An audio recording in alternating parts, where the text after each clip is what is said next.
My search led me to the study of the spiritual forces with which all of us are blessed.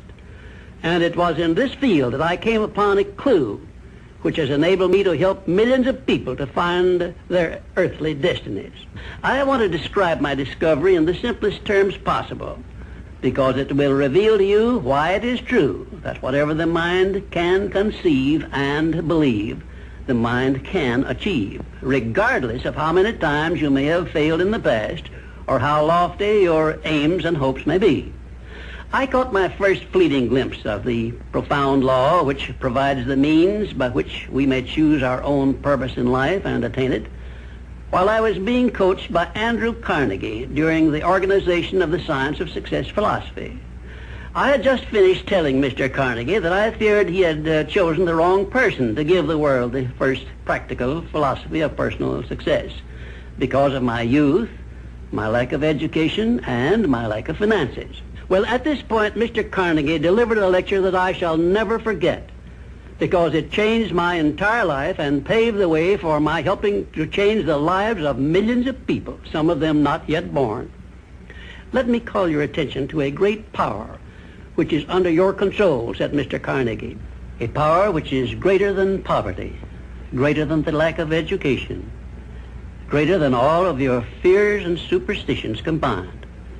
It is the power to take possession of your own mind and direct it to whatever ends you may desire.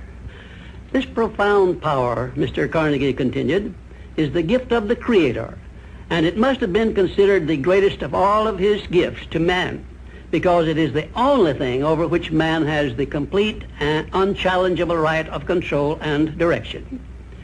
When you speak of your poverty and lack of education, Mr. Carnegie explained, you are simply directing your mind power to attract these undesirable circumstances, because it is true that whatever your mind feeds upon, your mind attracts to you.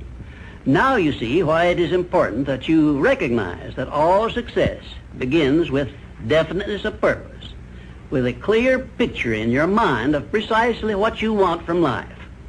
Then Mr. Carnegie continued his speech with a description of a great universal truth which made such an impact upon my mind that I began then and there to give myself a new outlook on life and set up for myself a goal so far above my previous achievements that it shocked my friends and relatives when they heard about it.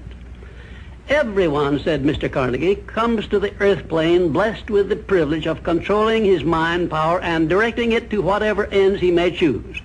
But, he continued, everyone brings over with him at birth the equivalent of two sealed envelopes, one of which is clearly labeled the riches you may enjoy if you take possession of your own mind and direct it to ends of your own choice, and the other is labeled the penalties you must pay if you neglect to take possession of your mind and direct it.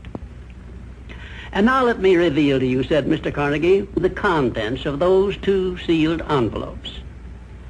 In the one labeled riches is this list of blessings. 1, sound health. 2, peace of mind. 3, a labor of love of your own choice. 4, freedom from fear and worry. 5, a positive mental attitude. 6, material riches of your own choice and quantity. In the sealed envelope labeled penalties, Mr. Carnegie continued, is this list of the prices one must pay for neglecting to take possession of his own mind. 1, ill health.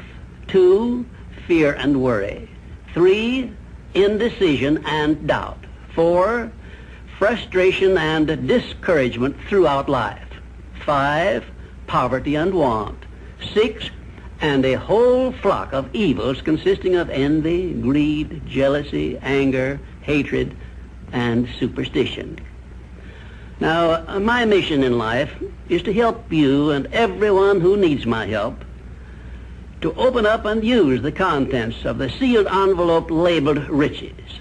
And the starting point from which you must take off if you wish to write your own ticket from here on out for the remainder of your life, I will describe for you in these simple instructions. 1, procure a neat pocket-sized a notebook, oh, something on the order of this one here, loose leaf affair. And on page 1, write down a clear description of your major desire in life, the one circumstance or position or thing which you will be willing to accept as your idea of success. And remember before you begin writing that your only limitations are those which you set up in your own mind or permit others to set up for you. And 2, on page 2 of your notebook, write down a clear statement of precisely what you intend to give in return for that which you desire from life. And then start in right where you stand now to begin giving. And 3, memorize both of your statements, what you desire and what you intend to give in return for it, and repeat them at least a dozen times daily. And always end your statements with this expression of gratitude for the blessings with which you were gifted at birth. I ask not, O divine providence, for more riches, but more wisdom with which to accept and use wisely the riches I received at birth in the form of the power to control and direct my mind to whatever ends I desire. If you are not too successful or self-satisfied to accept and express this profound prayer, if you accept it and express it in the same spirit of humble sincerity in which I pass it on to you, a new and a better world will reveal itself to you. A world in which you will see reflected the circumstances and the things which you yourself have created. And now let me close this, our first visit, with my favorite expression of gratitude. O divine providence, I ask not for more riches, but more wisdom with which to make wiser use of the riches you gave me at birth, consisting in the power to control and direct my own mind to whatever ends I desire.